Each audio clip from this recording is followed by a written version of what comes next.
Hey, Wagwan. Yeah, man, I'm Mr. Garfield here.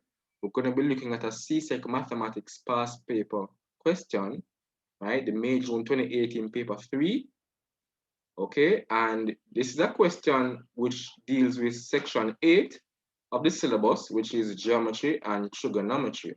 Okay, so the question says that the internal angles in degrees of a quadrilateral are 12x plus 15, 17x minus 10, x plus 50, and 15x plus 35. And we are to find the value of x. So how are you going to answer this question? Well, you should recall the properties of the quadrilateral, all right?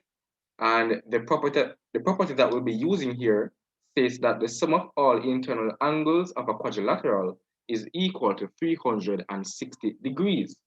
Okay? That is the property that we'll be using. So what we're going to do is add all the angles, all the internal angles, and equate it to 360. All right? Remember that we're supposed to have 4 angles in total for a quadrilateral.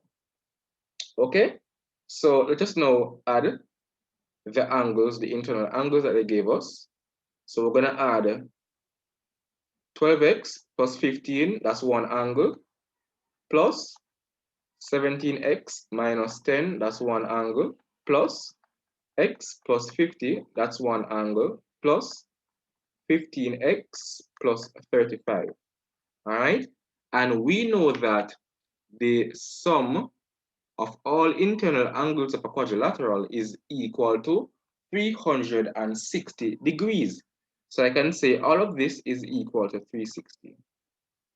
All right, good. So what I'll be doing now is just to put together the like terms.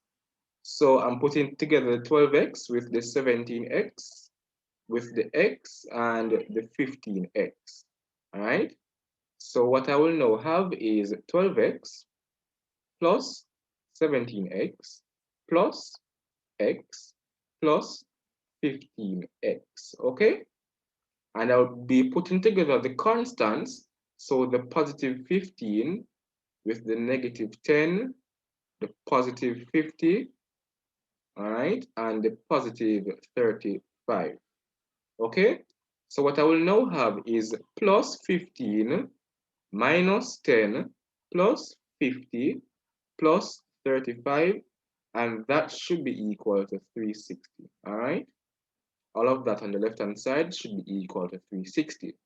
Now, if you should add 12x, all right, with 17x and 15x, when you add all of those together, you will get 45x, all right? And when you add the 15 minus 10 plus 50 plus 35, you will get plus 90, all right, positive 90.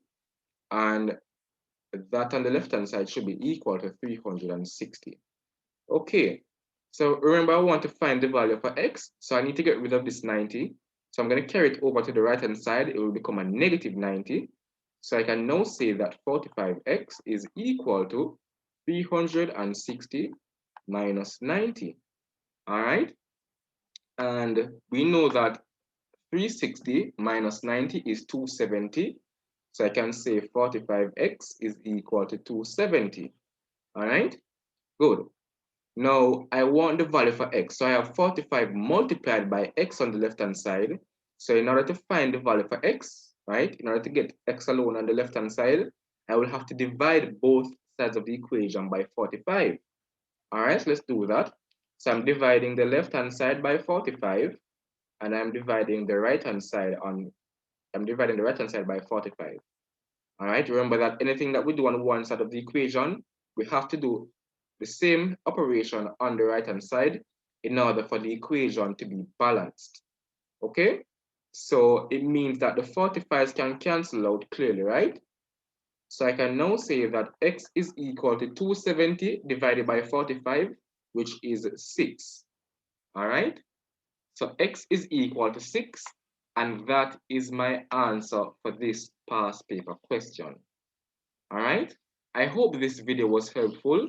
If it was, please ensure to like this video, comment down below, and if you aren't already a subscriber, please ensure to subscribe. All right, I am Mr. Garth Reed. student ambassador in the University of Technology, Jamaica, and I'm a mathematics teacher in training in the School of Mathematics and Statistics. I thank you for joining.